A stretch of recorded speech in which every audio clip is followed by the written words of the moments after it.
नवरात्रों में नवरात्रों की कथा सुनना बहुत ही फलदायी माना जाता है।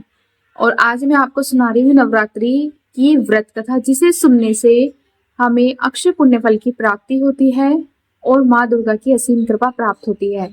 तो चलिए नवरात्रों की कथा बड़े ध्यान से सुनते हैं। अगर आपको वीडियो पसंद आए तो वीडियो को लाइक करना और कमेंट बॉक्स में जय माता दी जरूर लिखना। एक समय बृहस्पति जी ब्रह्मा जी से बोले, हे ब्राह्मण श्रेष्ठ, चैत्र और अश्विनी मास के शुक्ल पक्ष में नवरात्र का व्रत और उत्सव क्यों किया जाता है? इस व्रत को करने से क्या फल मिलता है और इसे किस प्रकार करना चाहिए?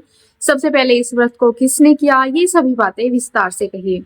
ब्रह्मा जी ने कहा कि हे बृहस्पति, प्राणियों के हित के लिए तुमने बहुत अच्छा प्रश्न किया है।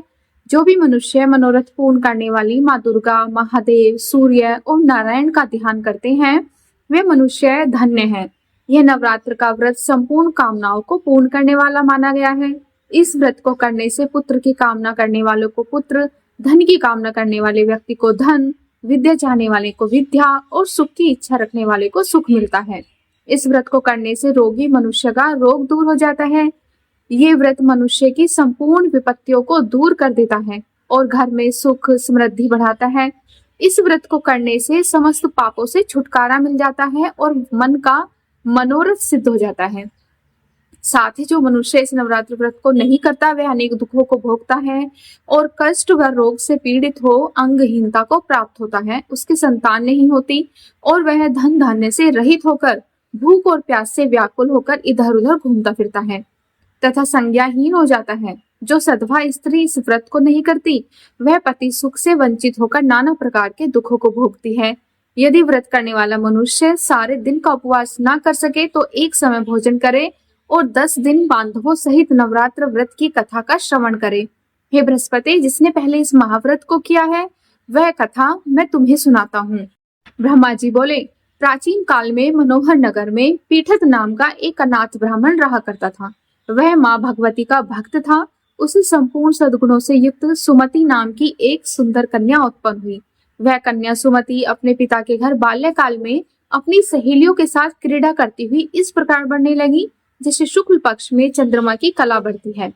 उसका पिता प्रतिदिन जब दुर्गा की पूजा करके होम क्या करता तो वह उस समय नियम से वहां उपस्थित रहती।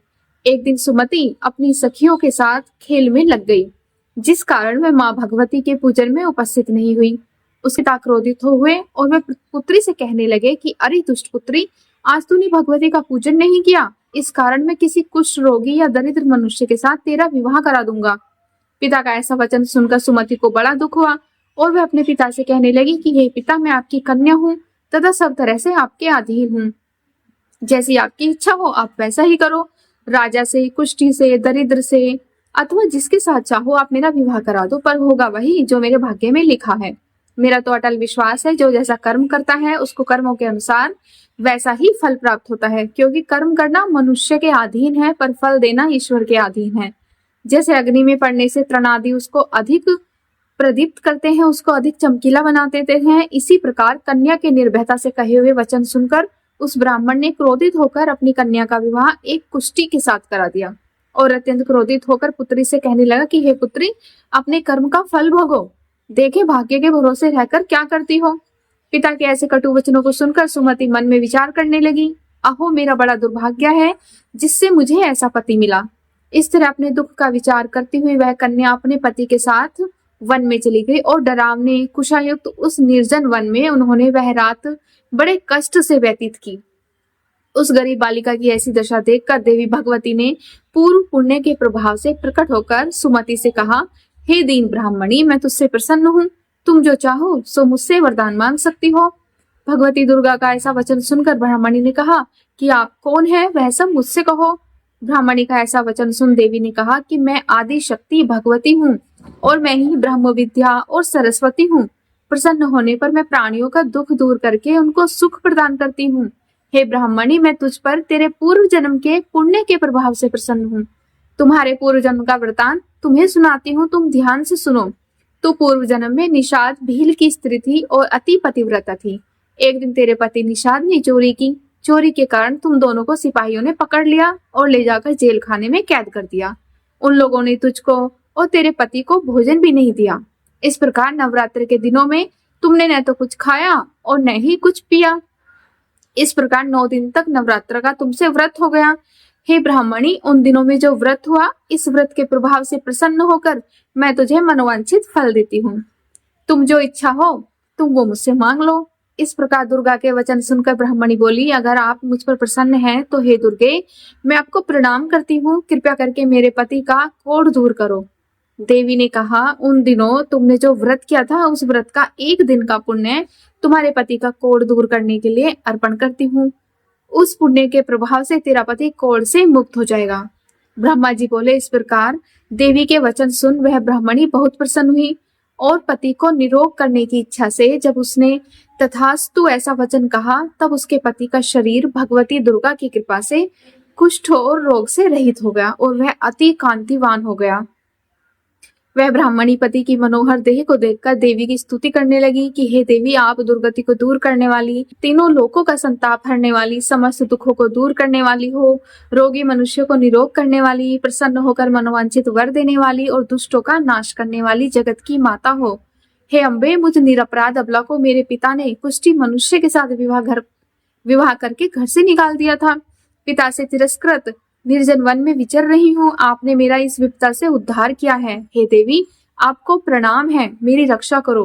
ब्रह्मा जी बोले, हे बृहस्पति, उस ब्राह्मणी की ऐसी स्तुति सुनकर देवी बहुत प्रसन्न हुई और ब्राह्मणी से कहा कि हे ब्राह्मणी, तेरे उदालय नामक अति बुद्धिमान, धनवान, कीर्तिवान और जितेंद्रिय पुत्र शीघ्र ही उत्पन्न होगा। ऐसा वर प्रदान कर देवी ने ब्राह्मणी से फिर कहा कि हे ब्राह्मणी, और जो कुछ तेरी इच्छा हो वह भी मांग ले। भगवती दुर्गा का ऐसा वचन सुनकर सुमति ने कहा कि हे भगवती दुर्गे, अगर आप मुझ पर प्रसन्न हो तो कृपा करके मुझे नवरात्र व्रत की विधि और उसके फल का विस्तार से वर्णन करो। इस प्रकार ब्राह्मणी के वचन सुनकर दुर्गा ने कहा कि हे ब्राह्मणी, मैं तुम्हें संपूर्ण पापों को दूर करने वाले नवरात्र व्रत की विधि बतलाती हूँ, जिसको सुनने से मोक्ष की प्राप्ति होती है। आश्विनी मास के शुक्ल पक्ष की प्रतिपदा से लेकर 9 दिन तक विधि पूर्वक व्रत करें। यदि दिन भर का व्रत ना कर सके तो एक समय भोजन करें। विद्वान ब्राह्मणों से पूछकर घट स्थापना करें और वाटिका बनाकर उसको प्रतिदिन जल से सींचें। महाकाली, महालक्ष्मी और महासरस्वती देवी की मूर्तियां स्थापित कर उनकी नित्य विधि सहित पूजा करें। पुष्पों से विधि पूर्वक अर्घ्य दें। बिजोरा के फल से अर्घ्य देने से रूप की प्राप्ति होती है। जायफल से अर्घ्य देने से कीर्ति की प्राप्ति होती है। दाख से अर्घ्य देने से सिद्धि होती है। आंवले से अर्घ्य देने से सुख की प्राप्ति होती है और केले से अर्घ्य देने से आभूषणों की प्राप्ति होती है।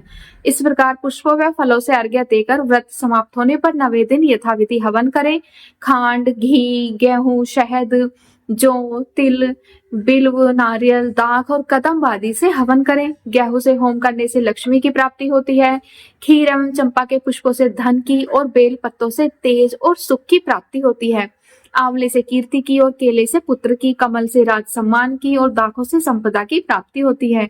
खांड, घी, नारियल, शहद, जौ और तिल तथा फलों से होम करने से मनोवांछित वस्तु की प्राप्ति होती है।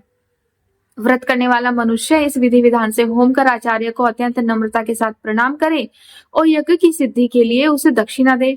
इस प्रकार बताई हुई विधि के अनुसार जो व्यक्ति व्रत करता है उसके सब मनोरथ सिद्ध होते हैं, इसमें तनिक भी संदेह नहीं है। इन 9 दिनों में जो कुछ दान आदि दिया जाता है उसका करोड़ों गुना फल मिलता है। इस नवरात्र व्रत करने से अश्वमेध यज्ञ का फल मिलता है। हे ब्राह्मणी, संपूर्ण कामनाओं को पूर्ण करने वाले उत्तम व्रत को तीर्थ, मंदिर अथवा घर में विधि के अनुसार करें। ब्रह्मा जी बोले, हे बृहस्पति, इस प्रकार ब्राह्मणी को व्रत की विधि और फल बतलाकर देवी अंतर्ध्यान हो गई। जो मनुष्य या स्त्री इस व्रत को भक्ति पूर्वक करता है वह इस लोक में सुख प्राप्त करके अंत में दुर्लभ मोक्ष को प्राप्त होता है। बोलो देवी भगवती की जय।